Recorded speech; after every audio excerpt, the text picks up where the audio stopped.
국어를 바탕으로 다른 것을 생각하는 그런 연결고리를 많이 잃었다고 생각해요. 그러니까 학교의 성적과도 좀 연결이 많이 돼요.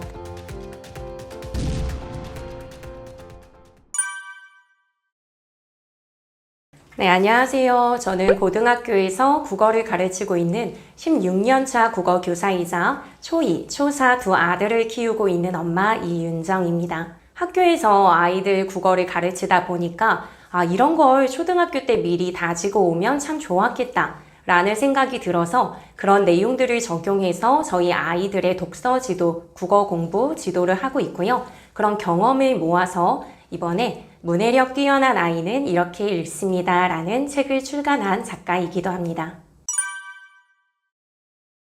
아이들을 보니까 국어를 참 어려워한다 라는 생각이 들더라고요. 국어는 모국어인데도 불구하고 학생들이 국어 수업을 접하는 데 있어서 굉장히 어려움이 많다라는 것을 느꼈습니다. 네, 아무래도요, 국어 영역, 아이들은 난 충분히 공부한다라고 이야기하지만요, 다른 영어나 수학 공부에 치이게 되면서 충분하게 공부하지 못하는 느낌을 많이 받았어요. 요즘에 현장에서 느끼는 건 국어 학원을 정말 많이 다니고 있다 라는 생각을 들긴 하는데요. 학생들을 보면 국어 성적을 향상시키는데 도움이 되는 방법으로 하고 있지는 않은 것 같다 라는 생각을 하고 있습니다. 이 말을 들으면 많이들 억울한 생각을 좀 할 수도 있을 것 같아요. 그런데 국어 공부라고 하는 것은 조금 더 꾸준히 긴 지속성을 가지고 공부를 해야 되는데 학생들을 보면 학원에 의존하면서 몰아치기 공부를 좀 많이 하더라고요. 아무래도 영어나 수학 같은 경우에는 외국어인 영어는 한 번에 익숙하게 받아들여지질 않고 수학의 경우도 수학 기호가 많기 때문에 어렵게 느껴지는 데에 비해서 국어는 그렇진 않잖아요. 우리는 모국어 화자이기 때문에 선생님들이 보통 수업에서 다 정리해서 전달을 해주면 이해가 잘 돼 라는 생각이 들거든요. 그러다 보니까 내가 공부를 해야지 아니면 일주일에 몇 번을 공부해야지 라고 생각을 하더라도 수학 공부나 영어 공부에 밀리게 됩니다. 하지만 여기에서 학생들이 착각하면 안 되는 게 학교 수업이나 학원의 공부는 선생님이 다 씹어서 정리해 준 걸 전달을 하는 거거든요. 그렇기 때문에 그 순간은 당연히 잘 이해가 될 수밖에 없어요. 하지만 스스로 그걸 내가 잘 나의 말로써 정리하고 학습하는 그 습관을 들이지 않으면 국어는 성적이 오르기가 쉽지 않습니다. 그렇기 때문에 스스로 자기만의 시간을 내서 따로 꾸준히 감을 유지하기 위해 공부한다면 사실은 국어가 너무 어렵다라는 경우가 많지 않을 거예요. 국어가 부각되는 이유라고 하면 학생들이 국어를 제대로 좀 이해하거나 하는 그런 힘이 많이 요즘에 떨어지기 때문이라는 생각을 해요. 유튜브 쇼츠라든지 릴스나 이런 것들이 다 영상의 길이가 짧잖아요. 학생들이 짧은 거에 굉장히 익숙해지면서 사실은 영상이 조금만 길어져도 안 보죠. 10분 이상만 돼도 요즘에 잘 안 봅니다. 그런데 수업의 내용은요, 고등학교는 특히 교과 내용의 지식을 굉장히 길게 전달하는 면이 있고요. 수업이 50분이에요. 50분이면 중간에 여러 가지 활동이나 다른 내용이 있다 하더라도 거의 30분 이상은 쭉 강의가 펼쳐집니다. 10분의 영상도 못 버티는 학생들이 30분 이상, 그것도 유튜브는 재밌는 자막이라든지 중간중간에 이모티콘이나 이런 것들을 보여주지만 학교의 수업은 그렇지 않죠. 강의식으로 쭉 전달되는 거 버티기 어렵습니다. 그래서 요즘에는 긴 글을 읽거나 긴 수업을 버텨내는 그 힘이 부족하기 때문에 학생들이 국어적인 사고력이나 그 생각을 하는 힘을 좀 예전보다 많이 잃었다는 걸 전 수업을 하면서 느끼고 있어요. 수업을 하면서 기본적인 어휘 같은 것들도 16년 전 또는 10년 전 학생들을 대상으로 수업 때 사용하던 그 어휘, 잘 이해하던 걸 요즘에 많이 이해하지 못하거든요. 그래서 국어가 특별히 다른 때보다 더 많이 중요해져서 국어 이야기가 많이 나온다기보다는 국어가 우리 모국어임에도 불구하고 제대로 습득하거나 이해하거나 국어를 바탕으로 다른 것을 생각하는 그런 연결고리를 많이 잃었다고 생각해요. 그러니까 국어를 보통 도구교과라고 이야기하거든요. 그러니까 국어를 잘해야 다른 사회나 과학이나 요즘엔 심지어 영어 또는 수학도 문장제 문제가 나오게 되면서 다른 영역에 파생되는 부분이 굉장히 많거든요. 그래서 저는 학교에서 다른 선생님들과 대화를 나눌 때도 보면 내가 지금 지리 수업을 하는 건지 국어 수업을 하는지 모르겠다라고 하실 정도로 어휘 설명을 많이 해야 된다라는 말씀을 많이 하시더라고요. 그러니까 요즘 학생들은 국어의 어떤 기본적인 부분들을 많이 잃었기 때문에 아마 다른 교과에서도 어려움이 많고, 그래서 그런 부분을 해결하는 차원에서 국어의 필요성을 많이 언급하는 것 같습니다. 제가 최근에 경험했던 거는 이제 당신이라는 말이었어요. 지문 속에 어떤 게 있었냐면, 선생님은 당신께서 김소월 시인을 좋아한다고 말씀하셨다 라는 구절이 있었는데, 우리 이러면 이 당신이라는 말이 앞에 나왔던 선생님을 가리킨다는 거 보통 알고 있잖아요. 근데 학생들은 이 당신이라는 말이 해석이 안 돼서 굉장히 혼란에 빠졌었습니다. 그러니까 이 당신을 그냥 당신, 너 이렇게만 생각을 한 거예요. 그래서 이거 당신을 얘기할 때는 너를 얘기하는데 이거 누굴 가리키는 건지 이해가 안 된다 라는 이야기를 했고요. 저는 7개 반의 수업을 들어가는데 7개 반 전체에서 다 그런 반응을 보였어요. 그러니까 그 정도로 학생들이 이 문맥상에서 앞에서 어떤 단어가 다시 가리키는 말, 이런 거 책을 조금 더 많이 읽거나 하면 사실은 알 수 있었을 단어거든요. 그러니까 그런 기본적인 것들을 잘 모르기 때문에 선생님은 이걸 다 알 거라고 전제하고 수업을 하는데 학생들은 들을 때 구멍이 나는 부분이 굉장히 많을 거예요. 그래서 그런 부분들 많이 채워줘야 된다라는 생각을 학교에서 하고 있습니다. 초등 문해력 하면 이제 저는 문해력이라고 하는 게 긴 글을 제대로 읽어냈을 때 그 의미를 정확히 파악하고 그 안에 있는 의미를 내가 주체가 돼서 생각해내고 해석하면서 내 삶에 이용할 수 있는 그런 힘이라고 생각을 해요. 근데 문해력이 신장이 되려면 긴 글을 읽을 수밖에 없어요. 왜냐하면 긴 글을 읽는 가운데에서 우리는 전체적인 책의 내용에 보면 앞부분에서는 등장인물이 나오고 앞으로 어떤 사건이 펼쳐질 것인지를 좀 설명하는 부분들이 많아요. 서사를 갖고 있는 책들은 처음에 조금 지루하죠. 왜냐하면 인물 관계도 파악해야 되고 이 사건이 어떻게 펼쳐질지에 대한 배경이나 이런 것들을 이해해야 되거든요. 근데 그거를 명확히 이해하면 뒤따르는 내용들을 그걸 적용해서 계속 파악할 수가 있습니다. 그런데 요즘에는요, 문해력 중요하다고 문해력 문제집 나오는 것들 보면 굉장히 한 페이지에 간단하게만 내용이 정리되어 있어요. 그러니까 저는 그게 인스타 릴스나 아니면 유튜브 쇼츠하고 성격이 굉장히 비슷하다라는 생각을 하거든요. 문해력은 결국은 책을 통해서 파악해야 되는데 그렇게 하지 않고 짤막하기만 하기 때문에 명확하게 학생들이 문해력을 키우기 어려워요. 그런데 이 문해력이라는 게 책을 통해서 길러져야 된다고 방금 말씀드렸잖아요. 이 책을 제대로 읽을 시간은 초등학교밖에 사실은 없습니다. 중고등학교에 가면 책을 읽을 수는 있지만 마음이 굉장히 조급해요. 교과 내용이 많고 학원에 다녀야 되는 부분들도 많아서 틈이 막 20-30분 이 정도 나는데 나 20-30분에 책 읽어야지 라고 하기에는 쉽지 않거든요. 그래서 초등학교 때 굉장히 책에 깊이 있게 빠져 있는 친구, 그런 친구들은 사실은 문해력도 어느 정도 다져져 가는 그런 친구들일 텐데 그게 잘 되어 있어야 중고등학교 가서 잠깐 틈이 나더라도 그 틈에 책을 읽어야지 하는 마음을 갖게 되지, 초등학교 때 책을 안 읽고 문해력이 부족했던 친구들이 느닷없이 중고등학교 가서 책을 찾거나 하지는 않습니다. 그렇기 때문에 초등학교 때의 어떤 문해력이 굉장히 중요한 면이 있고요. 이 문해력이라는 게 결국은 삶을 살아가면서 사람들과 소통하거나 아니면 책을 읽으면서 그 안에서 정보를 얻어내는 것도 중요하지만요. 학교의 성적과도 좀 연결이 많이 돼요. 고등학교의 긴 수업의 50분도 저는 수업 문해력이라고도 생각을 하거든요. 문해력이 글을 읽는 것뿐만이 아니라 듣는 것도 연결이 됩니다. 50분 내내 펼쳐지는 수업의 내용에서 구멍이 나는 어휘나 앞부분에 이해가 안 되는 부분이 있으면 쭉 계속해서 집중해서 수업을 듣게 되지 않거든요. 결국은 앞부분은 초롱초롱하게 수업을 듣던 아이가 눈빛이 흐려지고 졸음이 쏟아지고 하는 일이 벌어져요. 그렇게 되는 친구가 그 이후에 학업을 계속 잘 이어나가기도 쉽지가 않고요. 교과서 내용도 결국은 글을 읽어내는 문해력이 필요한데 그것을 진득하게 읽어내기도 쉽지 않습니다. 그래서 초등 문해력이 전체를 결정한다고 말씀드리는 이유는요. 초등 저학년, 고학년 이때까지도 책을 충분히 읽고 바탕을 깔아놓은 문해력이 있어야만 고등학교 때까지 가서도 학업에 정진하거나 그때 책을 열심히 읽어야지 하는 마음도 생기기 때문에 초등학교 때 많이 공을 들여주시기 바랍니다. 가정독서 동아리라는 것은 가정 내에서 책을 읽는 동아리, 모임을 만드는 거예요.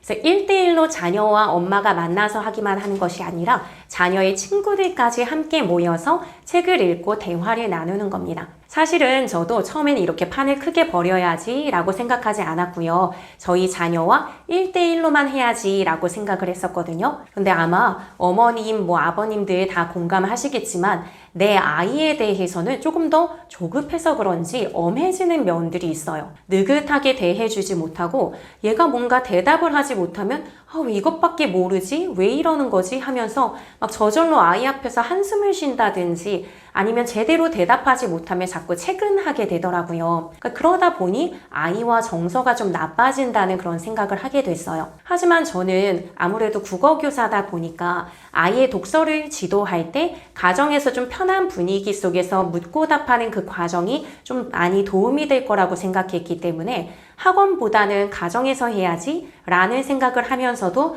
이거 어떡하나, 아이하고 자꾸 내가 갈등이 있네 라는 생각이 들어서 친구들을 불러보았습니다.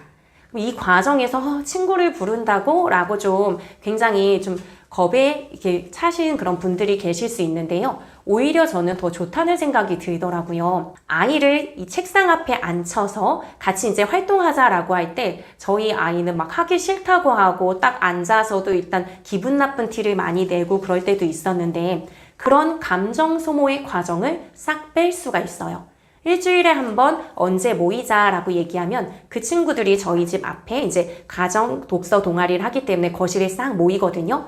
모이기 때문에 친구랑 좀 노는 것 같기도 하고 공부도 하지만 그래도 이 친구들을 일주일에 한 번씩 꼬박꼬박 본다 라는 생각에 이거 해야지 빨리 와 라고 하는 불필요한 그런 과정이 생략이 되고요. 내 아이에게 화를 내거나 할 수가 없어요. 왜냐면 주변에 친구들이 같이 앉아있기 때문에 우리 아이한테만 막 한숨을 쉰다든지 그런 과정이 또 빠지게 됩니다. 아이한테는 나름대로는 긍정적으로 제 아이와 소통할 수도 있고요. 다른 아이들과 함께 하면서도 얻어지는 장점이 굉장히 많다라는 생각이 들더라고요. 아무래도 1대1로 하다 보면 제가 엄마고 어른이잖아요. 그러니까 책을 읽는 과정에서 아무래도 이걸 좀 가르쳐야겠다.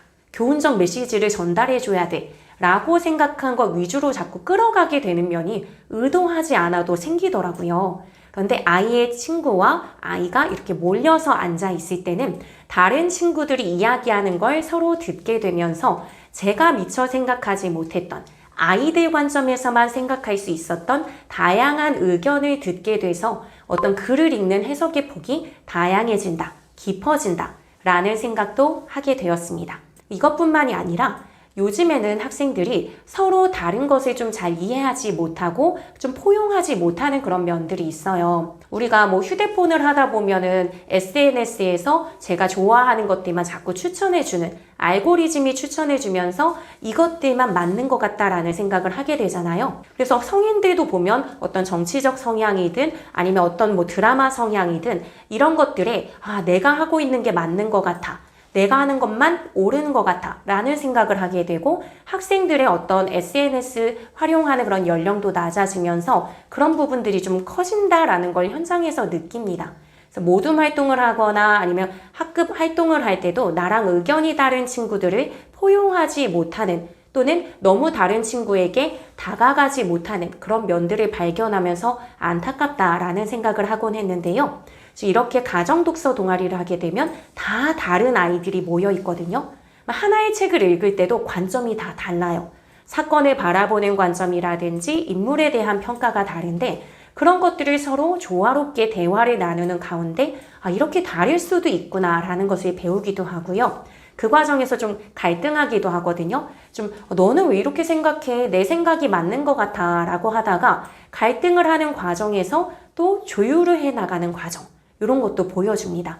그래서 저는 다양한 아이들을 만나게 되면서 이 아이들이 나랑 다른 것이 나쁘거나 이상하기만 한 것이 아니라 또는 불편한 것이기만 한 게 아니라 같이 조율해 나가는 과정에서 맞춰갈 수 있고 그러다 보면 오히려 더 다양한 답지를 얻을 수 있다라는 걸 배우는 것 같아서 훨씬 좀 즐거운 경험을 하고 있는 중입니다.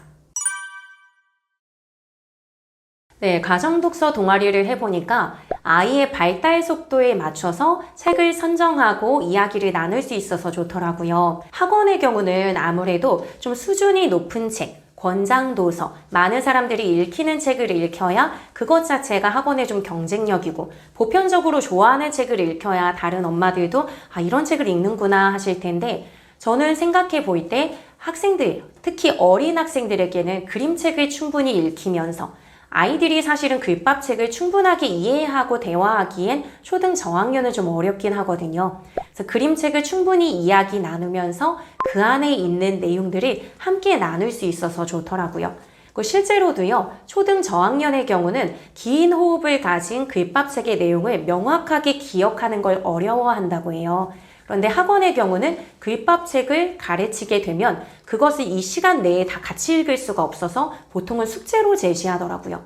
숙제로 제시하면 미리 읽은 다음에 기억하고 기억한 걸 바탕으로 그 다음날 학원에 가서 토론을 해야 돼요.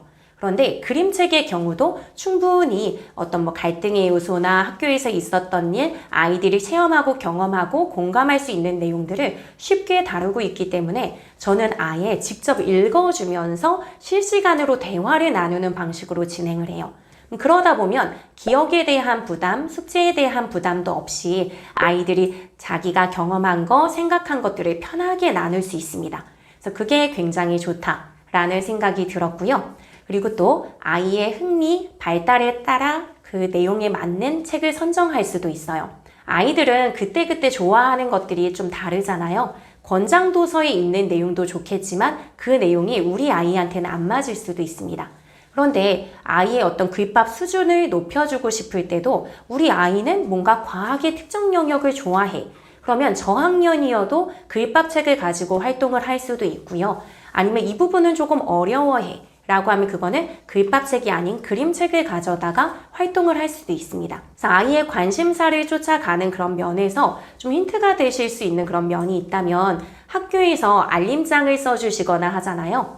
알림장 내용을 보면 이번에 우리 학급에서 좀 학생들이 복도에서 자주 싸워요. 이렇게 얘기하는 담임 선생님의 알림장이 있으면 학생들의 다툼이나 갈등을 조율해 나가는 책을 읽히면 훨씬 그 흥미나 관심을 따라갈 수 있어서 그런 면이 굉장히 좋다는 생각이 들어요. 자기가 관심이 있으면 훨씬 재밌게 말할 거리도 많기 때문에 즐겁게 활동을 할 수 있는 면이 있습니다.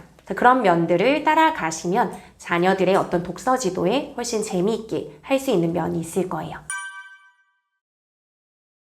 네, 너무 어렵게 생각하시기보다는 나하고 가치관이 맞는 그런 학부모님들을 찾아주시면 좋을 것 같아요. 그러니까 저 같은 경우에는 독서 논술 학원처럼 굉장히 정제되어 있는 그런 책들로 활동을 고정해서 하기보다는 그때그때 아이들의 관심 아니면 이렇게 말하는 내용을 봤을 때 그걸 따라가면서 이때는 이런 책을 읽히면 좋겠다. 라는 생각이 들어서 그렇게 책을 선정하기도 하거든요. 그렇기 때문에 그냥 편하게 아이들을 일단 모아보시고 우리하고 관심사가 맞는 그런 친구들, 이런 친구들을 모아서 활동을 하시다 보면 뭔가 더 추가적으로 얘기할 것들이 많이 나올 수도 있을 거예요. 그래서 책을 선정하거나 어떤 활동지를 해야겠다. 라는 게 조금 어려우시면 시중에 나와 있는 안내서들이 굉장히 많거든요. 예를 들면 1학년부터 6학년까지 각각 권장도서가 어떤 건지 그리고 그 권장도서나 교과서 수록 도서에 따라서 할 수 있는 그런 활동들을 안내하는 독후활동지가 굉장히 친절하게 나와 있는 책들이 존재해요. 그래서 그걸 가져다가 그냥 쭉 하셔도 되고요. 하시다 보면 우리 아이들은 이 모임의 아이들은 이런 류의 책을 더 좋아하는구나 라는 그런 방향성도 조금 생기실 거예요. 그래서 그렇게 책을 골라서 하시거나 하셔도 되고요. 아니면은 그냥 일단 아이들이 모였을 때 그 친구들하고 대화를 나누다 보면 그 성향을 좀 파악하실 수도 있거든요. 그런 거에 맞춰서 도서를 선정하셔도 됩니다. 네, 일단 가정독서 동아리를 안정적으로 길게 유지하기 위해서는 학부모님을 조금 신경 쓰는 게 굉장히 중요합니다.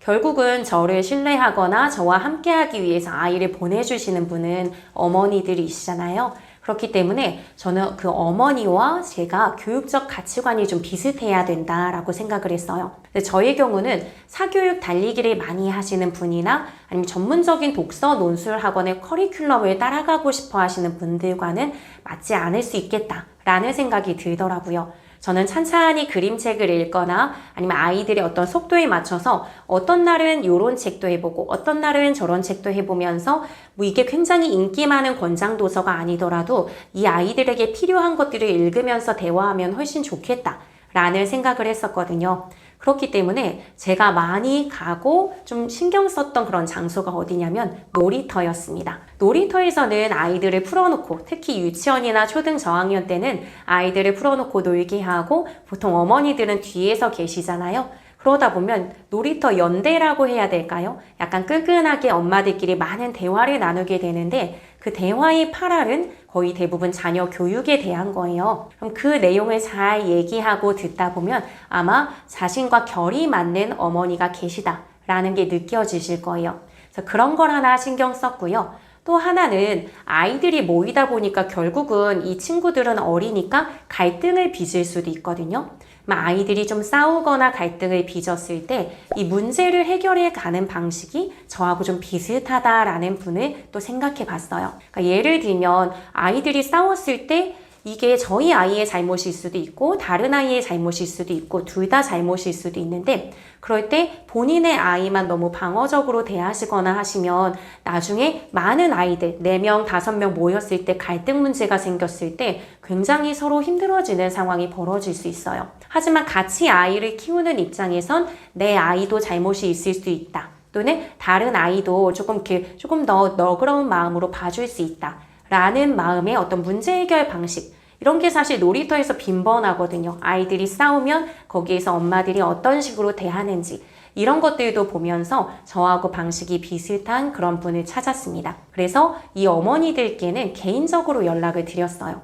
얼굴을 맞대고 연락을 드리거나 말씀을 드리면 또 좀 거절을 혹시나 하고 싶으실 때 거절하기 쉽지 않으실 수 있어서 메시지를 보내드리면서 함께 이런 활동을 하고 싶고 제 취지가 어떤지 이런 것들을 쭉 말씀드리면서 혹시나 원치 않으셔도 편하게 거절하셔도 된다. 그런 걸로 우리가 놀이터에서 끈끈하게 잘 놀던 사이가 잘못되는 거 아니에요 하면서 좀 편하게 말씀을 드렸고요.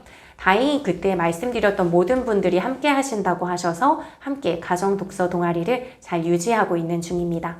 그리고 또 하나 이제 아이에 대해서 생각하실 부분은요. 아이의 성향이 다른 건 전혀 저는 신경을 많이 쓰지 않았어요. 오히려 다양한 면이 아이들에게 서로 커가는 과정에서 이런 면을 가지고 있는 친구도 있어. 이런 면을 가지고 있는 친구도 있어. 라는 걸 배우는 건 중요하다고 생각했는데 너무 조금 저희 아이하고 너무 안 맞아서 자주 싸우거나 이런 싸우는 과정에서 풀어나갈 때 좀 저희 아이가 너무 위축이 되거나 사실은 제 아이를 위해서 시작하는 면도 있기 때문에 그런 면에서 너무 심각하게 갈등을 빚는 친구가 아니라면 다 그냥 열린 마음으로 받아들이자. 그래서 부모님의 어떤 교육관이나 이런 게 좀 많이 중요하다라는 데에 포인트를 좀 더 맞췄고 그 다음이 이제 아이들의 성향이 다른 건 괜찮은데 너무 크게 부딪히는 아이만 피하자라고 생각했습니다. 아이들의 모임을 구성할 때 가능하면 성비를 맞춰주시면 좋을 것 같기는 해요. 제가 지금 첫째 모임은 아들 셋, 남자애 셋에 여자애 1명이고요.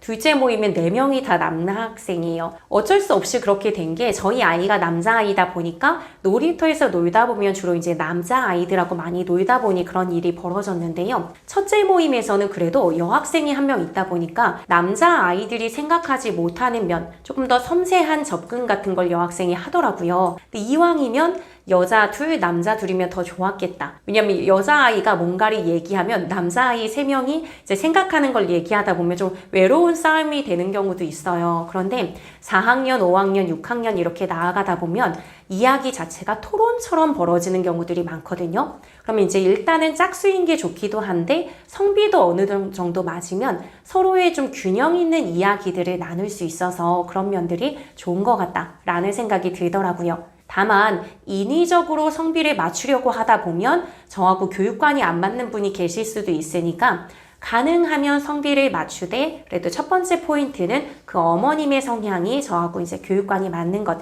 이런 걸 생각해 주시는 게 좋을 것 같습니다.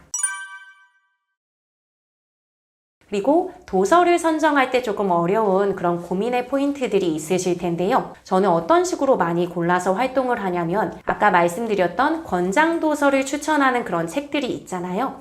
그런 책들을 몇 권 저는 이제 구입을 해놨어요. 권장 도서를 추천하는 책들, 그래서 거기에는 거의 막 몇십 권 또는 100권 이상의 책을 추천하면서 어떤 내용을 담고 있는지도 다 알려주거든요. 그러면 아이들의 상황에 따라서 가끔은 저희 아이들이 조금 크면서 남자는 이래야지 또는 뭐 여자는 이래야지 막 이런 얘기들이 나오는 순간이 있더라고요. 그러면 양성평등의 입장의 관점에서 이런 부분의 책을 찾아볼까 하면서 이제 그 도서 목록 중에 양성평등 이런 걸 주제로 엮은 책들을 소개해주는 그런 탭들도 있어요. 그러면 양성평등에 대한 책을 찾아서 그때 딱 적절히 읽혀주면 아이들이 이미 생각하고 있던 부분이라서 더 즐겁게 활동하는 면이 있고요. 또 아이들이 보면은 어떤 날은 서로 조금 이렇게 다투거나 갈등을 했을 때 그런 부분과 관련된 거 학교의 친구 관계에서 이런 주제 같은 것들을 주고 보통 책들이 추천하거든요. 그 주제 목록을 찾아보는 거예요. 그래서 거기에 있는 책들 중에서 이 책이 얘네들 수준에 좀 적절하겠다. 이 내용이 요즘에 얘들이 하는 말과 좀 관련이 있네? 라는 것을 연결해서 활동을 시키면 훨씬 더 활동이 즐겁게 됩니다. 그래서 무조건 어려운 책 또는 무조건 추천하는 책 이런 건 아니더라도 그런 추천 목록들을 가지고 계시다가 그런 데는 대부분 책 내용을 자세히 써주고 있거든요. 그래서 그런 걸 가지고 계시다가 우리 아이들이 이런 상황이네? 학교에서는 이런 일을 하고 있네? 뭐 예를 들면은 학교에서 이번에 뭐 장애 이해 주간이다 이러면서 교육과정에 뭐 알림이 같은 것들이 오는 경우에는 장애인에 대한 편견을 좀 없애주는 책을 이번엔 읽어야겠네 라고 하면서 골라주시면 책을 고르실 때 무작정 내가 좋은 거 골라야 돼 라고만 생각하시기보다 여러 요건들, 아이들의 어떤 요즘의 말하기 내용이라든지 아니면 학사 일정이나 알림이에 뜨는 그런 내용을 바탕으로 이런 권장도서 목록 책을 연결해서 골라주시면 훨씬 쉽게 고르시면서도 지금 우리 아이들에게 필요한 그런 책을 고르실 수 있습니다. 네, 배표 제작이라고 하는 것은 책의 세계로 항해하기 위해서 배의 표를 제작한다 라고 기억하면서 제가 한번 만든 말인데요. 책을 무작정 읽기보다는 책에 대해서 조금 더 호기심을 유발하거나 배경 지식이 있을 때 책을 조금 더 이해하기가 수월하고 더 깊이 있는 의미를 파악하는 데 도움이 되거든요. 그래서 배표 제작의 배라고 하는 건 말 그대로 배경 지식입니다. 그래서 이게 만약에 역사적인 배경 지식을 필요로 하면 간단하게 제가 요 정도 길이, 너무 길지 않은 길이로 간단히 요약해서 활동지에 정리해 주거나 편하게 말로써 정리해 주면서 이런 일들이 있었대. 근데 이것과 관련된 책이니까 한번 잘 읽어보자 라고 하면 그냥 읽는 것보다 책의 내용이 조금 더 잘 들어오는 면이 있습니다. 그래서 배경 지식 같은 걸 주기도 하고요. 넓게 보면 배표 제작의 표 제작 얘네도 배경 지식을 활성화할 수 있는 요인이기도 한데요. 표에 해당하는 것은 표지 그림을 보는 거예요. 특히 그림책 같은 경우들은요. 내용보다는 그림이 더 많은 것을 이야기해주고 있거든요. 그래서 그림을 보면서 여기 지금 이 아이가 화가 난 것 같아. 왜 화가 났을까? 근데 화가 난 장면이 지금 교실이네? 교실에서 화가 난 것 같아. 너희들은 보통 교실에서 어떤 상황에서 화가 나? 라고 질문을 던지면서 학생들, 모여있는 그 아이들이겠죠? 아이들이 화가 난 상황을 막 떠올리게 합니다. 그러다 보면 그 화가 난 상황이 어떤 건지 그때 어떤 일들이 벌어졌는지를 막 생각한 뒤 책을 읽기 때문에 굉장히 공감을 잘할 수 있고 나 같으면 이런 방식을 택했을 텐데 주인공은 왜 이랬지? 라는 생각까지도 이어지면서 조금 더 빠져들어서 읽게 돼요. 그래서 표지에 대한 질문, 표지에 대한 이야기를 책 읽기 전에 하고 있고요. 그리고 또 그 다음으로는 제라고 하는 것은 제목입니다. 제목의 경우는요. 책 내용을 굉장히 잘 담아낼 수 있도록 작가나 출판사가 많이 신경을 써서 담아내는 게 제목이거든요. 제목을 예로 들면은 예전에 저희 아이들과 읽었던 책이 나쁜 비밀이 생겼어요 라는 책이 있었어요. 그럼 아이들에게 비밀은 비밀인데 나쁜 비밀은 뭘까? 라고 먼저 이야기를 합니다. 몰래 숨어서 얘기하는 것. 비밀 자체가 그렇게 떳떳하지 못한 것인데 나쁜이라는 말과 합쳐지면 더욱이나 떳떳하지 못하고 뭔가 다른 사람을 흉보거나 다른 사람에게 나쁜 영향을 끼칠 수 있을지도 모른다 라는 것까지 대화를 통해서 예측해 보게 됩니다. 그러면서 이 내용은 무엇일까? 라고 궁금해하게 되고, 궁금해하게 되면 그만큼 책을 더 깊이 읽게 되겠죠? 그래서 제목에 대한 이야기를 하고요. 마지막으로는 작가에 대한 이야기를 합니다. 작가에 대한 이야기는 책에 따라서는 작가를 굳이 생각하지 않아도 되는 책도 있고요. 작가가 긴밀하게 연결이 되는 책도 있어서 항상 하는 건 아니고 그때그때 좀 다르긴 한데요. 예를 들면 많이 알려진 책 중에 강아지똥이라는 책이 있죠. 자기를 내놓고 희생하는 삶의 가치를 드러내는 책인데요. 이 책의 경우는 작가인 권정생 선생님 자체가 아이들에 대한 사랑의 마음으로 돌아가시면서 자기가 갖고 있는 재산을 아이들에게 써달라라고 하면서 내놓고 가셨거든요. 그래서 그런 부분, 자신은 넉넉하지도 않고 삶이 힘들었음에도 불구하고 누군가에게 나누어 주려는 삶의 자세, 이런 걸 먼저 이야기한 다음에 책을 읽게 되면 작가의 삶과 책의 내용이 일치되는 것도 느끼면서 어떤 감동의 깊이가 더 깊어지는 것, 이런 걸 느끼게 되더라고요. 그래서 이렇게 배표 제작 4개의 단계를 아이들에게 해주면 배경 지식을 충분히 깊게 하면서 책 내용을 조금 더 빠져들어서 읽게 되는 효과가 있어서 좋습니다.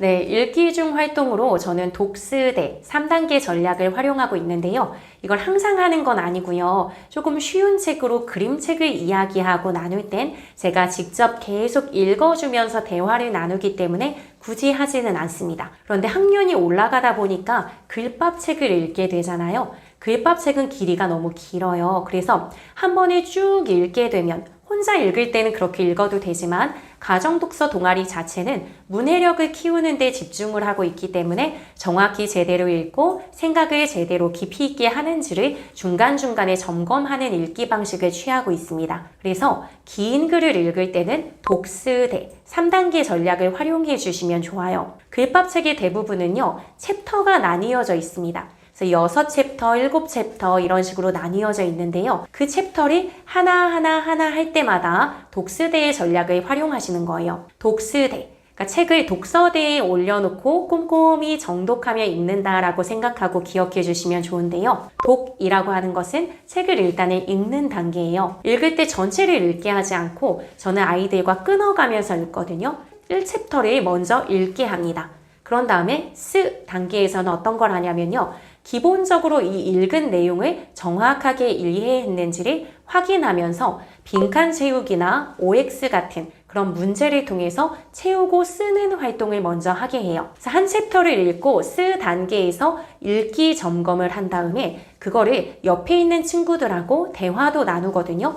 그럼 내가 정확하게 읽었는지 그렇지 않은지도 점검을 하고요. 그런 대화의 과정, 쓰고 대화를 하는 과정 속에서 그렇구나 라는 것을 깨닫기도 해요. 그러다 보면 2번째, 3번째 챕터 이어지는 부분의 읽기가 조금 더 깊어지는 것을 느낄 수 있습니다. 그 다음에 라고 하는 것은 말 그대로 대화의 과정인데요. 이런 부분에서 방금 쓰기를 한다고 말씀드렸잖아요. 그런 다음에 너의 생각은 어때? 주인공이 이 장면에서는 왜 그랬지? 라고 하면서 이야기를 나누게 되다 보면 친구들하고도 대화를 나누거든요. 그러면 나는 이렇게 이해했는데 이런 이해가 있을 수 있구나.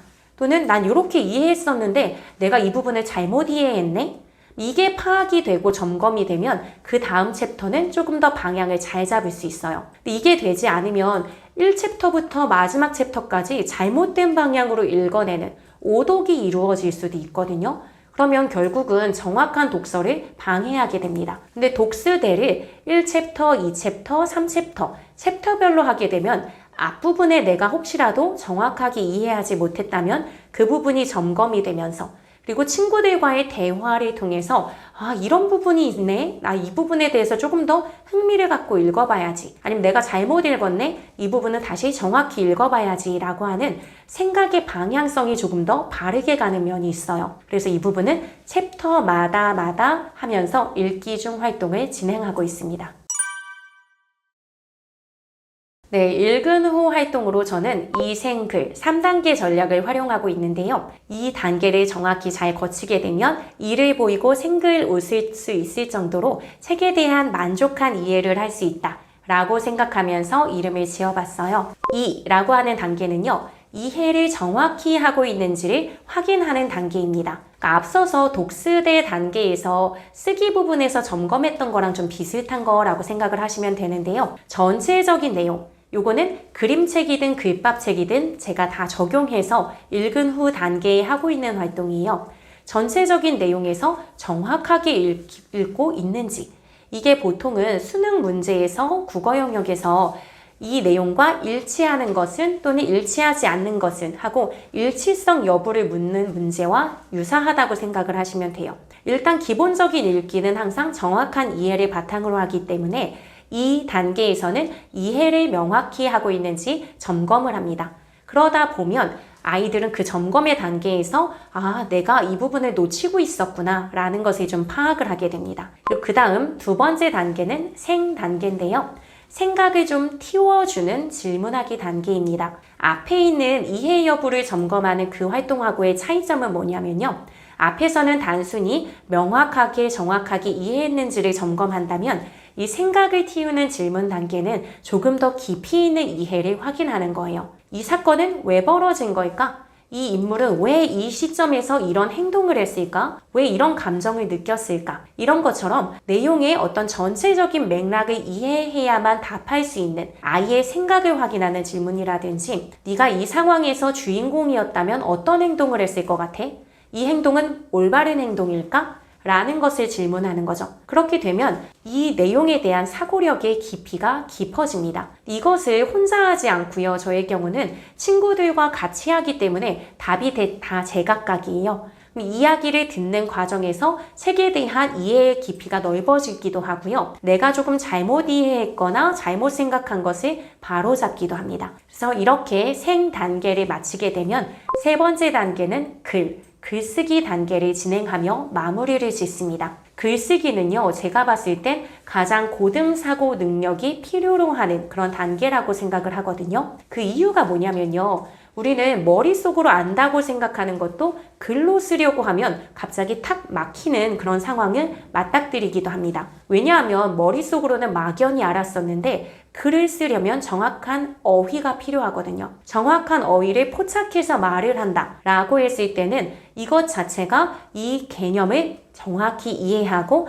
내 생각을 한 번 더, 몇 번이나 더 해야 완성된 글이 나오게 됩니다. 그래서 저는 이 글쓰기 단계를 꼭 하게 하고요. 이 글을 굉장히 긴 글로서만 완성하게 하는 것이 아니라 이미 앞선 단계에서 이해 여부를 확인하고 생각하는 그런 질문을 던지면서 얘의 생각의 깊이가 좀 더해졌잖아요.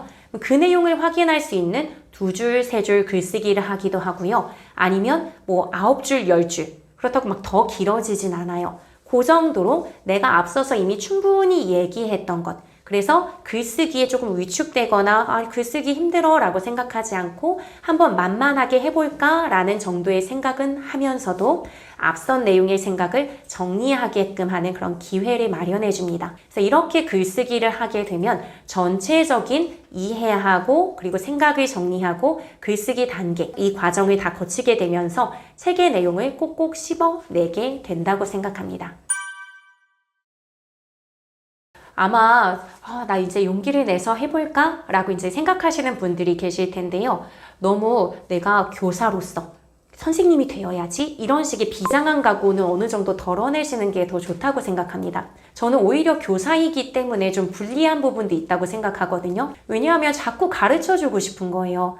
이 책의 내용의 알맹이는 이건데 이 교훈적인 메시지를 애들이 알았으면 좋겠다라는 생각을 자꾸 하게 되는데요. 그러면 엄마의 말이 막 길어져요. 근데 중요한 거는요. 이 아이들이 책을 매개로 해서 계속 소통할 수 있고 그래서 결국은 내 아이가 조금 더 성장했을 때 뭔가 삶에서 필요한 정보를 책에서 꺼내올 수 있고 이왕이면 이 책을 매개로 대화할 수 있는 좀 아름다운 그런 집단, 친구 이런 게 있기를 원하면서 만들어주려고 저도 좀 욕심을 내는 거거든요. 그래서 엄마가 너무 개입하다 보면 재미가 없어져요. 그래서 가능하면 아이들에게 열린 분위기를 만들어주는 거. 그래서 어떻게 보면 엄마가 잘 몰라도 돼요.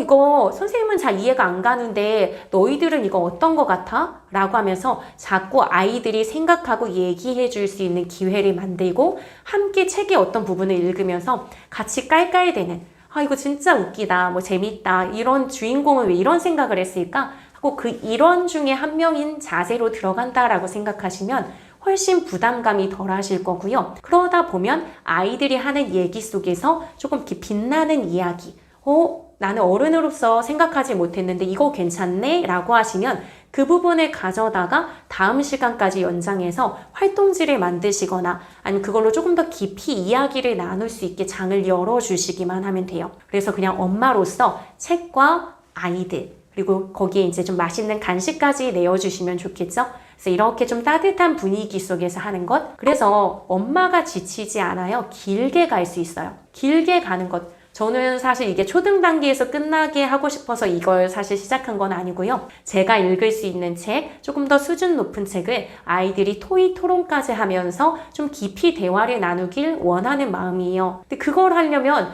내가 뭔가 다 가르쳐야 된다 생각하면 어려운 책을 아이들과 읽자고 얘기하기가 쉽지 않거든요. 근데 그냥 나는 같이 이야기 나누는 동반자로서의 한 명. 어른이니까 가끔 얘네가 뭐 과열되게 경쟁하고 얘기하면 조금 진정시켜 줄 수 있는 정도의 역할. 이것만 내가 하겠다라고 생각을 하시면 나중에 조금 더 어려운 책도 언제든지 같이 이야기해 볼 수 있는 마음에 좀 열린 마음, 이런 것들이 생깁니다. 그러니까 조금 더 비장함은 덜어내시고 편하게 시작한다라고 생각하시면 좋을 것 같습니다. 네, 활동 중에 속도가 느린 아이는 첫째와의 동아리, 독서 동아리 모임에도 있고요. 둘째와의 독서 동아리 모임에도 있어요. 그래서 이 친구들의 경우는 마냥 기다려줄 수는 없습니다. 그렇다고 해서 전혀 기다려주지도 않고 이 속도를 고려해주지 않을 수는 없잖아요. 그래서 저는 좀 큰 눈에 딱 보이는 타이머를 하나 준비해 뒀어요. 그래서 보통 활동이 느린 부분은 글쓰기를 하면서 그게 이제 산출물을 내야 될 때 그 부분이 느린 게 드러나잖아요. 그래서 그런 부분에 있어서 제가 생각할 때 합리적이다라고 하는 시간 정도를 타이머로 맞춰놓고 시간을 주고요. 좀 느린 친구는 한 2, 3분 정도만 추가로 더 줍니다. 이 시간을 주면서 이게 더 기다려줄 수는 없어. 친구들도 같이 시간을 맞춰야 되기 때문에 이 시간까지만 기다려주고 만약에 그런데도 다 못했으면 발표를 제일 뒷시간으로 미뤄줄게. 다른 친구들부터 먼저 발표하는 동안 생각을 조금 더 정리해봐 라고 이야기를 해주는 편이에요. 시간을 마냥 기다려주지 못하는 이유는 이제 두 가지가 있는데요. 첫 번째로는 다른 친구들이 기다리다가 분위기가 좀 흐트러지는 면이 있어요.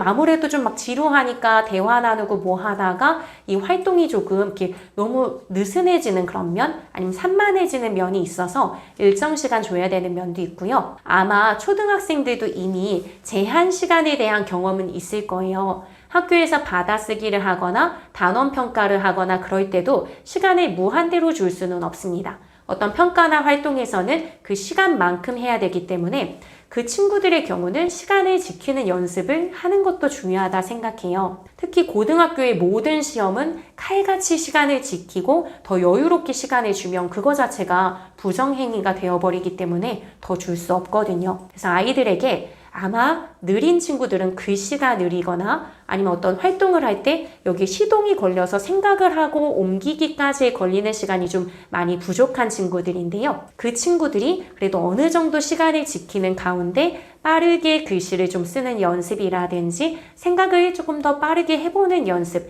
그런 것도 한다라고 생각해주는 차원에서 그래도 시간을 어느 정도는 지켜주시는 게 좋을 것 같습니다.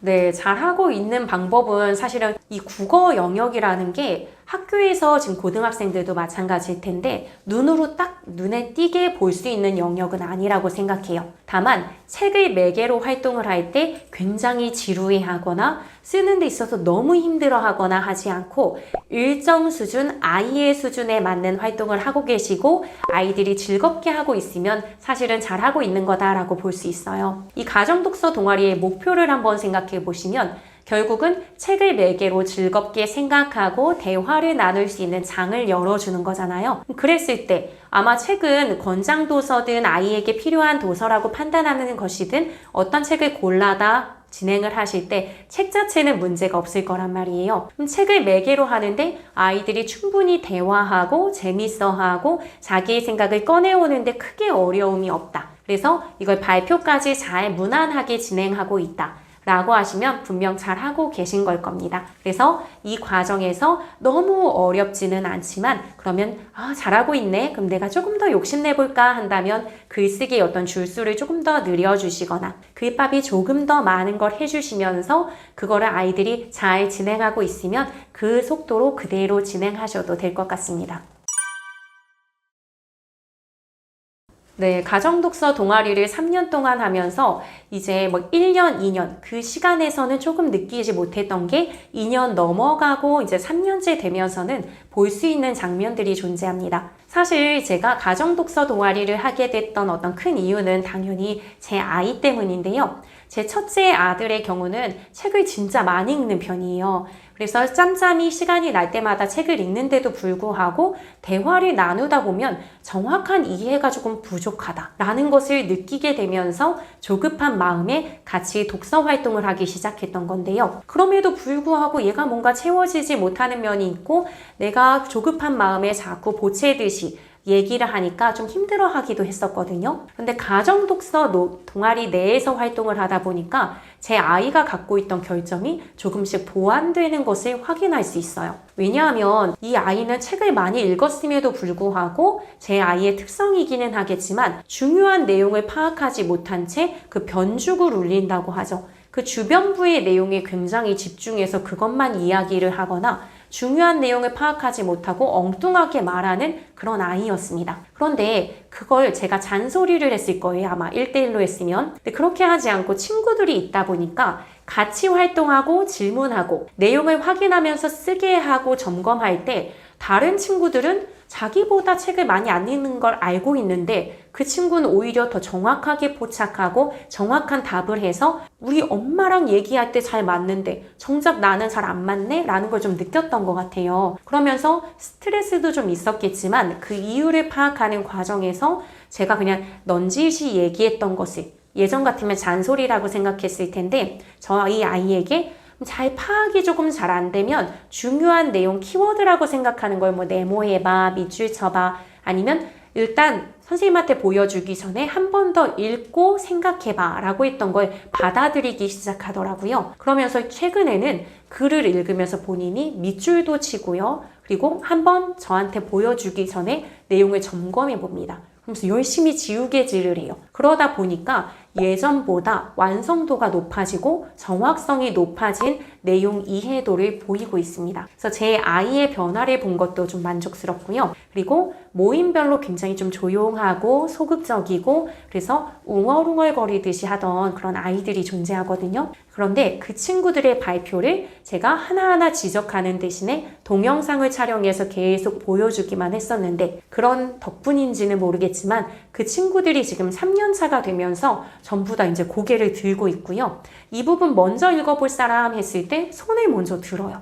제가 읽어볼게요 하는 친구로 변했습니다. 그러면서 앞을 보고 얘기하고 발음도 정확해지면서 이거 자체가 자신감이 됐는지 발표하면서 웃으면서 발표하는 그런 모습을 보이더라고요. 뿌듯하다라는 생각을 갖고 있습니다. 네, 책을 읽고 나서 이왕이면은 독서의 내용을 더 아이들이 꼭꼭 씹어낼 수 있게 7가지의 독후 전략을 사용하고 있습니다. 일단 첫 번째로는요, 사자성어나 아니면은 속담 이런 것을 연계해서 확실하게 이해할 수 있는 그런 연습을 시키고 있거든요. 보통 국어 영역의 문제에서도 소설이나 아니면 비문학 영역을 주고 그것과 관련된 속담이나 아니면 사자성어를 묻는 문제들이 출제가 되고 있어요. 실제로 어휘력을 굉장히 중시하는 분들이 많이 생기면서 사자성어 책이나 속담책 같은 것들도 서점에 많이 나와 있는 걸로 알고 있습니다. 근데 그런 것을 그냥 외우듯이 이해하게 되면 금세 기억에서 잊혀져요. 그런데 아이들이 이미 재밌게 읽은 책을 그 상황과 연결해서 실제 수능 문제에서도 그렇거든요. 기계적으로 외우게 하지 않고 인물이 처한 상황과 연결해서 문제를 내고 있기 때문에 저도 그런 방식으로 활동을 하고 있어요. 그래서 이런 상황에서는 어떤 사자성어가 적절할까? 아니면 이런 상황에서는 어떤 속담이 맞는 걸까? 라는 것을 적용해서 아이들이 대답할 수 있게 활동을 하고 있고요. 이런 부분에서 초등 2학년하고 하고 있는데도 책 내용을 주고 제가 몇 개의 속담을 아이들에게 던져줘요. 근데 그것이 이제 책의 내용과 관련이 있는 것을 주거든요. 그러면서 누가 제일 먼저 이 내용, 책의 내용과 속담이 연결되는지 장면하고 연결해서 설명해 볼 사람 하면 아이들이 경쟁적으로 손을 듭니다. 왜냐하면 스티커를 하나 더 주거든요. 그러면 은근히 초인데도 불구하고 이런 상황에서는 이런 속담이 잘 어울려요. 왜냐하면 이렇기 때문이에요 하고 대답을 하더라고요. 상황과 연결해서 기억하기 때문에 아마 훨씬 잘 기억을 할 겁니다. 그래서 이런 독후 전략을 하나 사용하고 있고요. 또 하나는 감정, 성격, 책받침을 활용한 글쓰기 활동을 시키는 것입니다. 아이들이 보면요, 요즘에는 어휘의 빈곤이라고 이야기하죠. 너무나 좋을 때, 너무나 싫을 때, 또는 맛있을 때, 맛없을 때, 기분이 안 좋을 때, 전부 다 뭐 대박 이런 단어 하나로 모든 것을 대체하는 경우들이 많이 있는데요. 사실은 그거 하나로는 사람이 가진 세세한 감정이라든지 인물이 가진 특징이라든지 상황이 가지고 있는, 그래서 그 상황이 나에게 주는 감정을 다 설명할 수가 없잖아요. 어휘가 빈곤하면 결국은 내가 무언가를 받아들이는 세세한 감정선들도 굉장히 줄어드는 거라고 생각을 합니다. 그래서 다양한 어휘를 통해서 자기의 생각을 명확히 포착하고 내가 지금 가진 감정이 무엇이지? 라는 것을 알았을 때 그 감정을 처리하는 능력도 키워진다고 생각을 해요. 그래서 저는 감정, 성격이 굉장히 많이 담겨져 있는 책받침을 국어 사전들을 참고해서 만들었고요. 아이들이 글을 쓸 때 그 책받침을 하나씩 주고 글을 쓰게 합니다. 그 책받침을 참고하면 주인공이 나빠요 또는 뭐 좋아요 라고 했을 때 왜 나쁜데? 어떤 부분 때문에 나쁜데? 라고 하면 이 단어들을 막 찾는 거예요.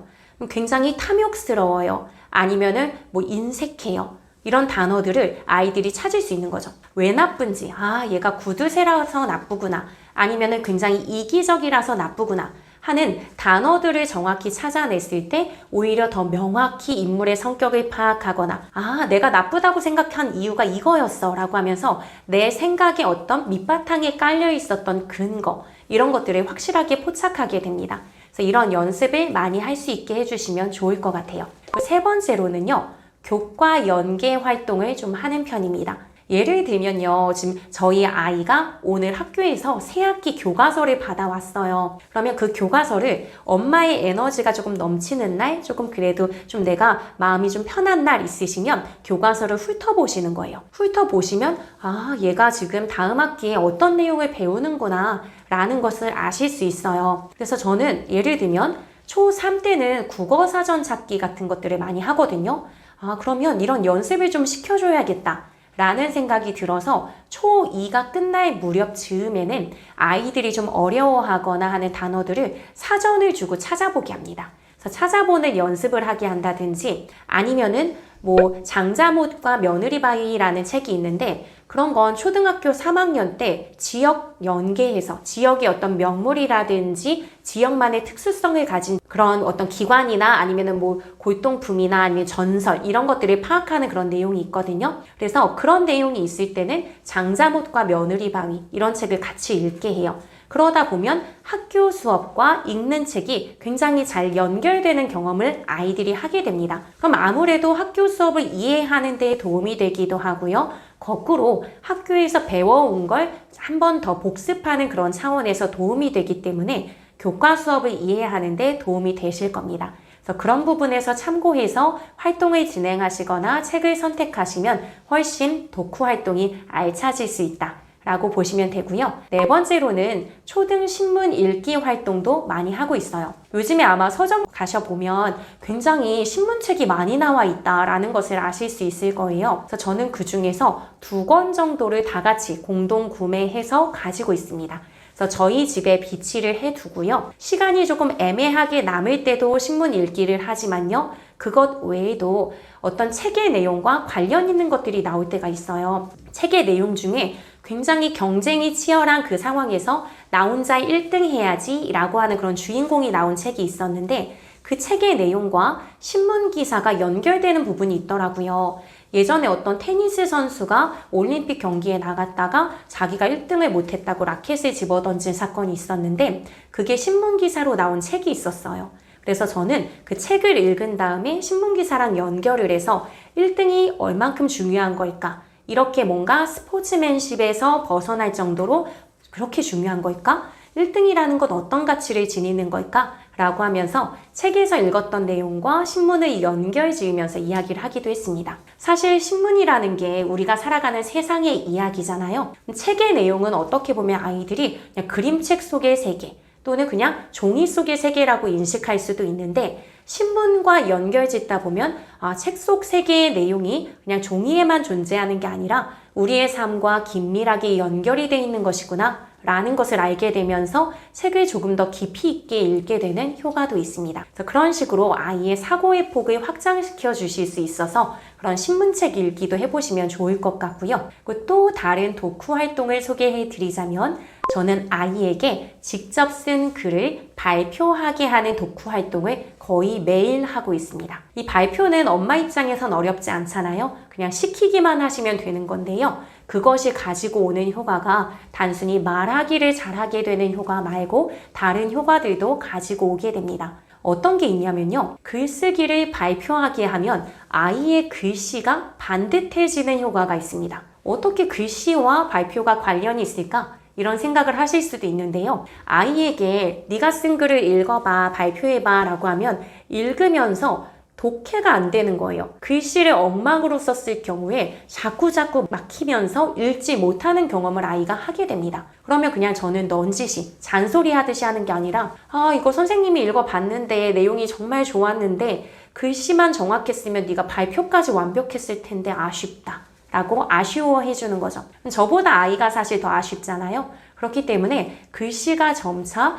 내가 조금 더 알아볼 수 있게 쓰는 글씨로 반듯해지는 그런 효과가 있고요. 또 다른 효과 하나는요. 내용의 흐름이 조금 더 자연스러워집니다. 우리가 전문 작가들도요. 글을 쓰고 나면 소리내어서 읽어본다고 하거든요. 단순히 글을 쓰고 눈으로 읽는 거랑 다르게 소리내서 읽어보다 보면 글의 흐름이 자연스럽지 않은 게 보여요. 그러면 아이들도 내가 쓴 글인데 읽다 보면 뭔가 말을 계속해서 반복하고 있거나 문법적으로 좀 맞지 않아서 이상하게 느껴지거나 아니면 전체적인 통일성에 어긋나거나 하는 것들을 느끼게 됩니다.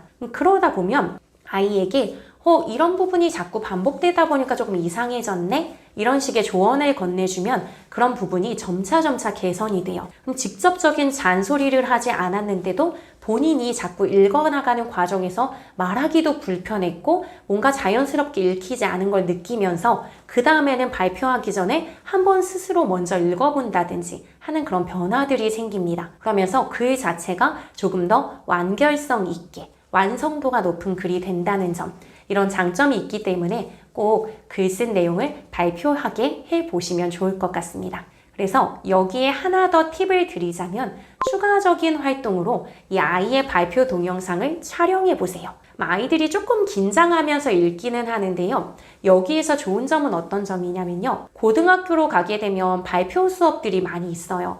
특히 수행평가들이 많이 진행이 되는데 요즘에는 교과목별 세부 특기사항이라고 얘기하면서 교과 활동 중에 어떤 내용을 구체적으로 했는지 생활기록부에 굉장히 구체적으로 적어주고요. 그건 대학 입시의 자료로 활용이 됩니다. 그렇기 때문에 교과 선생님들이 수행평가를 많이 진행하고 수행평가의 대부분은 말하기 아니면 발표예요. 또는 글쓰기. 말하기 자체가 발표잖아요.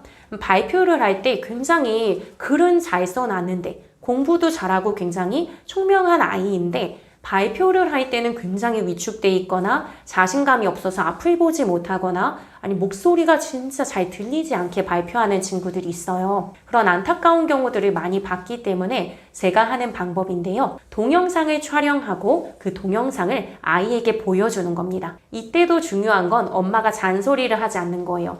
이것 봐, 앞에 보지 않으니까 시선 처리가 이상하지. 또는 목소리가 너무 작으니까 안 들리잖아. 아니면 장난스럽게 얘기하니까 발음이 뭉개지지? 이런 식의 이야기를 하는 대신에 보여줍니다. 근데 보여줄 때요, 저희 이제 4명이 활동을 하고 있으니까 4명의 동영상이 같이 편집된 거를 보여줘요. 아이가 보면서 이 친구는 이 부분이 잘 돼 있어서 전달이 잘 되네? 근데 나는 약간 발음이 뭉개졌어. 이런 걸 안다든지 너무 빠르게 얘기하니까 전달력이 좀 약해지네? 라는 것을 스스로 느낍니다. 그래서 이게 단기간에 좋아지지는 않는데요. 여러 차례 아이가 보면서 서서히 개선되는 게 느껴져요. 저희 아이 같은 경우에는 좀 성격이 급해서 빠르게 말하는 편이었거든요. 이 영상을 여러 번 보여주면서 아이가 느끼게끔 하니까 말하기의 속도가 어느 정도 안정된 것을 느낄 수 있습니다. 그렇기 때문에 너무 조급해하지 않으시면서 이 영상을 반복해서 보여주시면 아이들은 분명히 스스로 배우는 부분이 있을 거고요. 스스로 배우면서 느꼈기 때문에 이 변화는 천천히 찾아오더라도 확실한 변화를 만들어냅니다. 우린 결국은 고등학교 때 잘하는 친구를 만들어내려고 하는 거니까 그때 분명히 안정적으로 발표를 할 수 있을 거예요. 그래서 마지막으로 하나의 팁을 더 추가해서 말씀드리면요. 발표를 했을 때 하나 더 욕심을 내시자면 이제 경청의 태도, 듣기의 태도까지 좋게 만들어주는 걸 연습시키면 더 좋으실 거예요. 듣기 태도가 잘 돼 있고 친구가 말하는 거에 집중하는 것의 좋은 점은 뭐냐면 아이들이 학교에서도 선생님이 말씀하시는 걸 더 귀 기울여 듣는 연습이 된다는 겁니다. 그래서 아까 발표의 연장선으로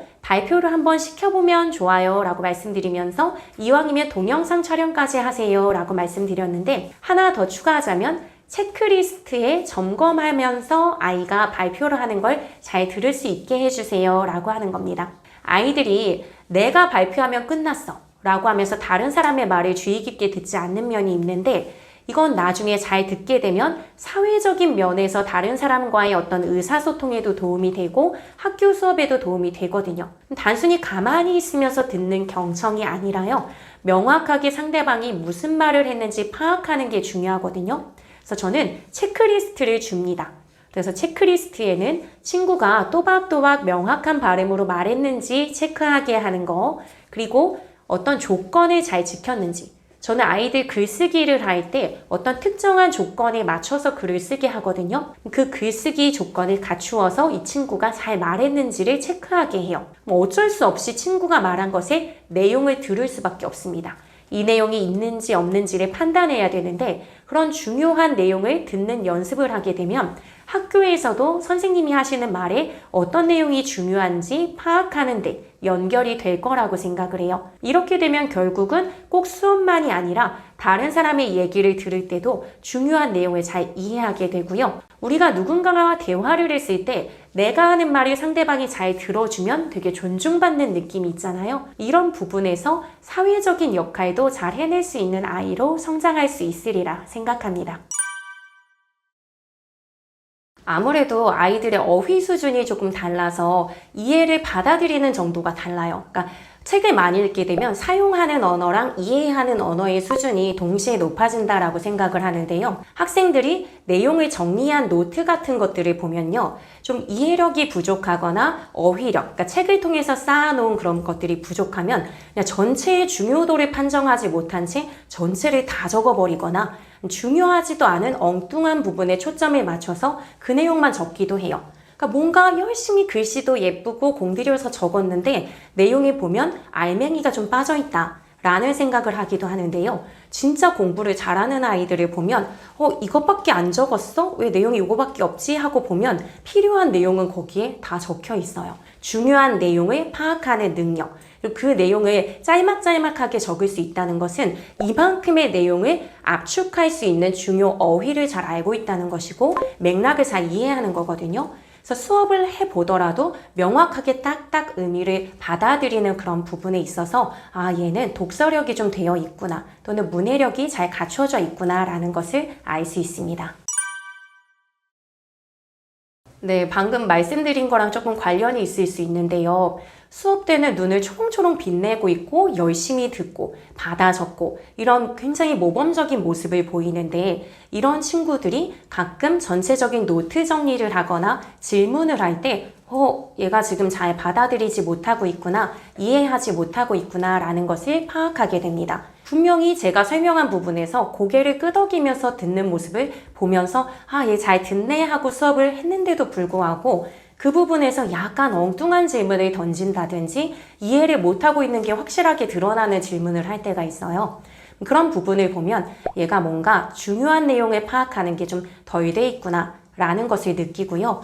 제가 담임반을 했을 때 그런 친구 중에 한 명이 아침 조회 때도 책을 읽고 수업하다가 조금 일찍 끝나서 10분 정도 일찍 끝내주면 그때 이제 서랍에서 꺼내서 자기가 읽던 책을 마저 읽는다든지 책을 진짜 열심히 읽는 모습을 보여줬거든요.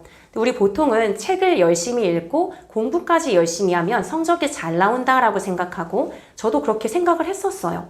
근데 그 학생을 보면서 그러지 않을 수도 있구나라는 것을 깨닫게 됐고요. 그 친구의 경우는 흥미 위주로 책을 굉장히 많이 읽기는 하지만 이 책 속에 있는 중요 내용, 그래서 중심 내용을 파악하는 연습이 어린 시절에 좀 안 돼 있었다라는 생각이 들더라고요. 그러니까 아마 부모님께서는 책을 많이 읽으니까 많이 책을 제공해 주셨을 거예요. 그런데 그 과정에서 하나 아쉬운 것은 이 친구가 내용을 좀 정확히 이해하고 있는지를 어린 시절에 파악을 해주셨다면 훨씬 좋았겠다. 사춘기가 지나고는 책을 어떻게 이해하고 있는지 정확히 이해했는지 엄마가 질문을 하거나 막 파악하는 그 과정이 쉽지 않거든요. 그러니까 초등학교 때 그런 과정을 잘 해주시면 좋을 것 같고요. 그런 과정을 꼬치꼬치 물으면 아이도 좀 좋아하지 않을 수 있어요. 그래서 그런 과정을 친구들하고 같이 모여있는 자리에서 즐겁게 게임처럼 퀴즈처럼 진행하시면 그런 부분에 있어서 즐겁게 책 내용에 대해서 이야기하고 엄마로서는 이 아이가 정확하게 이해하는지 파악하는 데 도움이 되실 것 같습니다. 네, 국어 실력이 성적에 영향을 주는 부분이 많다고 생각을 해요. 왜냐면 국어는요, 어휘나 언어에 대한 감각이기 때문에 요즘에는 고등학교 가게 되면 수능과 문제를 비슷하게 출제하는 경향이 있어서 자료 제시형으로 문제가 많이 나옵니다. 하나의 지식을 측정하는 걸 외워서 답하게 하지 않고요. 보기 박스에 어떤 지문을 길게 줘요. 그래서 그걸 이해한 걸 바탕으로 문제를 풀게 하는데 그 내용에 대한 맥락 이해가 되지 않으면 내가 그 지식을 알고 있더라도 문제를 풀 수 없게 됩니다. 그래서 사회든 과학이든 영어든 국어는 당연하고요. 그런 영역에서 글을 이해하는 능력, 중심 내용을 파악하는 능력, 맥락을 파악하는 능력이 없으면 다른 교과에도 연결이 잘 되지 않아서 좋은 성적을 받기가 어려워요. 그래서 조금이라도 어릴 때 충분하게 독서를 하고 책만 많이 읽는다고 좋은 성적이 나오는 건 아니기 때문에 독서를 하는 가운데 국어적인 사고력을 높일 수 있는 맥락을 이해하고 중심 내용 파악하는 그런 연습들을 많이 시켜주면 좋을 것 같습니다.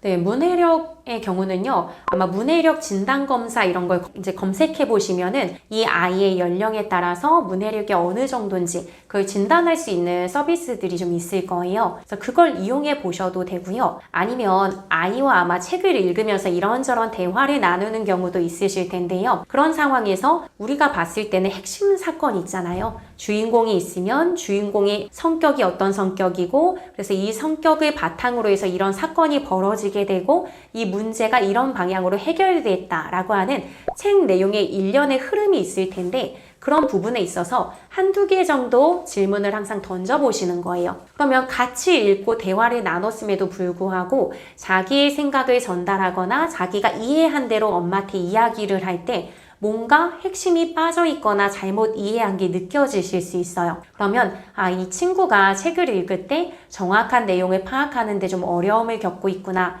라고 생각하시면 되는데요. 그때 또 막 조급하게 이건 이거잖아 라고 자꾸 얘기해 주시면 아마 책에 흥미를 잃거나 할 거예요, 아이가. 그렇기 때문에 그럴 때에는 그냥 간단한 책에 대한 활동 같은 것들을 같이 놀이식으로, 그래서 저처럼 가정 독서 동아리를 꾸리셔도 되고요. 그게 너무나 부담스러우시다 라고 하시면 형제 자매가 있거나 할 거예요. 그래서 같은 형제 자매랑 하거나 아니면은 부모님들이 그냥 같이 읽으면서 놀이처럼 같이 묻고 답하는 그런 게임처럼 진행하셔도 도움이 될 거라고 생각합니다. 아무래도 국어 영역이 굉장히 중요하다고 생각하고 독서의 중요성이 많이 강조되다 보니까 마음 조급하시는 생각 이런 게 많이 드실 거고요. 그러다 보면 문해력 책을 가져다가 막 풀려야지. 아니면은 학원에 보내야지 이런 생각을 하게 되실 수도 있어요. 하지만 정말 중요한 거는요. 아이가 긴 삶 속에서 많은 정보들을 처리할 때 정보가 요즘에 많이 쏟아지는 시기잖아요. 그랬을 때 그것을 내가 주체적으로 읽어내고 생각하는 힘을 바탕으로 의사소통 능력도 길러서 내가 다른 사람과 내가 갖고 있는 생각을 소통하고 협업하는 그런 과정, 그런 것들을 연습시킨다 라고 생각하시면서 조금 더 길게 봐주시는 게 좋을 것 같아요. 우리가 결국은요, 고등학교 때 잘하고, 그리고 고등학교 때 잘하길 바라는 이유도 성인이 되었을 때 조금 더 만족하고 행복한 삶을 살게 하기 위한 거잖아요. 그랬을 때 지금 당장 한 페이지 문제집 잘 풀어내는 거, 이런 거는 문제집이 쌓이니까 딱 눈으로 확인돼서 조금 마음의 위안과 안식이 될 수도 있고 편안함이 될 수도 있고 조금 그냥 이 정도면 됐어 라고 생각하실 수도 있지만요, 눈에 보이지 않는 거, 아이가 이 생각의 알맹이를 단단히 채워나가면서 충분히 대화하고 긴 호흡의 책을 가지고 그 내용에 대해서 의문도 품었다가 해결도 해갔다가 이런 과정을 계속 쌓아야만 나중에 성인 독자로서, 아니면 꼭 독자가 아니더라도 삶을 살아가는 데 있어서 좀 도움이 많이 될 거다라고 생각하시고 조금 더 긴 안목을 가지고 아이의 독서 교육을 하신다면 훨씬 좋을 것 같고요. 그런 부분에 있어서 아마 좀 막막하시거나 힘겹다라고 생각하는 부분도 있으실 거예요. 근데 그걸 가정독서 동아리를 하시면 훨씬 좋다고 생각하지만 혹시나 엄두가 안 나시더라도 제가 쓴 문해력 뛰어난 아이는 이렇게 읽습니다. 이 책에 보면요, 가정에서 충분히 참고하실 수 있을 만한 각종 활동들이 존재하니까 그런 부분을 참고하시면서 아이와의 즐거운 독서 생활 하시기를 바랍니다. 제가 마음을 다해 응원하겠습니다. 감사합니다.